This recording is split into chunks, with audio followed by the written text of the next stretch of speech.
have appeared, there aren't many surprises with the blue and white style because of the lengthy rollout phase and the 2-month layoff that occurred between its initial public launch and its serious one.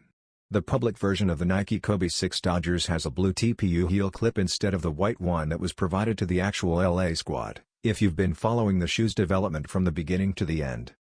The colorway's ideas from the great American game have expanded beyond footwear in the years since it originally appeared online.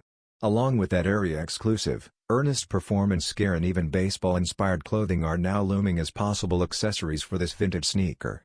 Originally, the idea was presented in monochrome pieces that were modeled after the Kobe 6 All-Star 2.0. It is anticipated that the Nike Kobe 6 Protro Dodgers, which will retail for $180 US, will be available on SNKRS on May 30th.